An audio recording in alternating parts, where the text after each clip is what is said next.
we're going to take you right now straight to Mike Pence. He is in Grand Rapids, Michigan, holding a town hall. Let's go ahead and listen in. On my side, and I have to tell you, this grandson of an immigrant, this third son of a small business owner in a small town in southern Indiana, can't even describe to you what that moment was like, how humbling it was for us.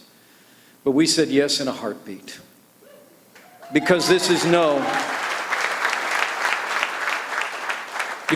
no ordinary time in the life of our nation. After 7.5 years of the failed leadership of Barack Obama and Hillary Clinton, we've seen America's stature in the world decline and an economy struggle under the stifling policies of this administration. And I said yes in a heartbeat because through our primary process, the American people in the Republican Party have chosen a fighter, a builder, and a winner who is going to lead this nation back, rebuild our strength at home and abroad, and that man is Donald Trump.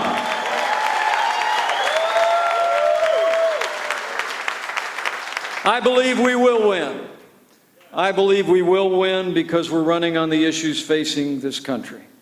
And we're leveling with the American people about the stakes and the choice we have to face. In a few moments, I'm going to grab this microphone off the podium, and I'm going to take some questions and hear your comments and thoughts, and I'm grateful that you would be with us today. But let me share with you just a few thoughts about what I think is at stake in this election, because it's a clear choice, clearer than any other in my lifetime. You know, I think at the end of the day, our nominee and my new boss has tapped into the aspirations and the frustrations of the American people like no one in my lifetime since our 40th president, Ronald Reagan. I believe it. To be around Donald Trump is to be around a man with broad shoulders, who speaks his mind. He doesn't tiptoe around the thousands of rules of political correctness. He speaks from his heart. He speaks from his heart, and he understands that the American people are tired of what we've been hearing for a long time out of our nation's capital. We're tired of being told. We're tired of being told that this is as good as it gets. We're tired of being told by leaders in both political parties that they'll get to solving those intractable problems facing our country tomorrow.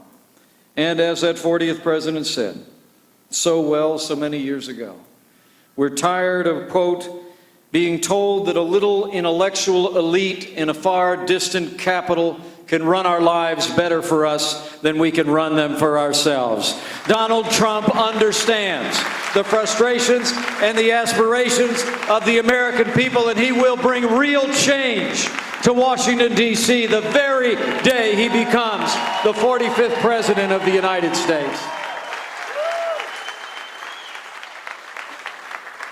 You know, we've heard a lot of speeches in Philadelphia this week. And I got to tell you, I haven't heard a lot of them either. We've been too busy meeting with people in Toledo and Florida and Pennsylvania and Waukesha, Wisconsin last night. But I've caught a few of the excerpts, and I got to tell you, at a time when more than 7 out of 10 Americans believe that our country's on the wrong track, we have a president of the United States who stands up and says that we're already great. And I love this country. What the American people like about Donald Trump is he's leveling with the American people. He's playing it straight.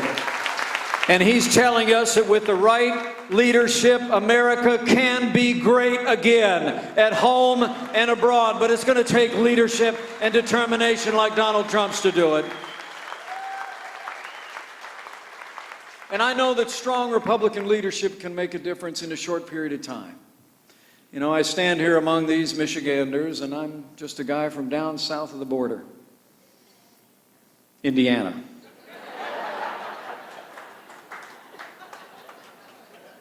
And we love the competition with you people.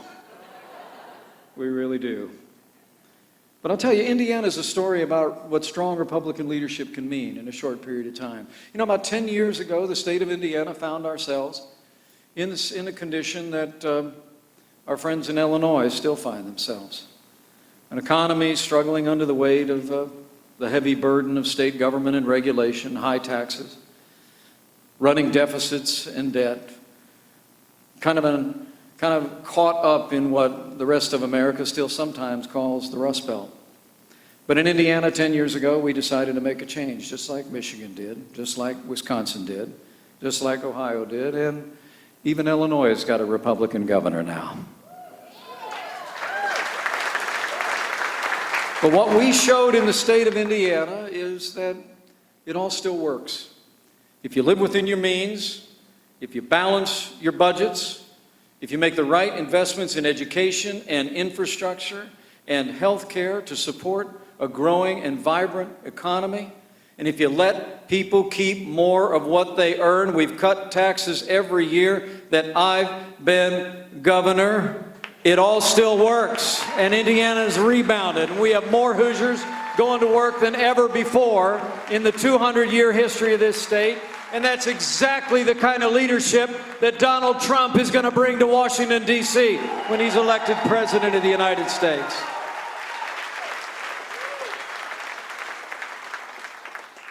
It really is extraordinary.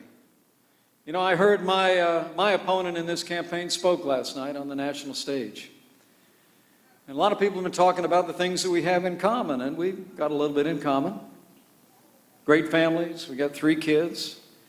We're both the proud fathers of United States Marines.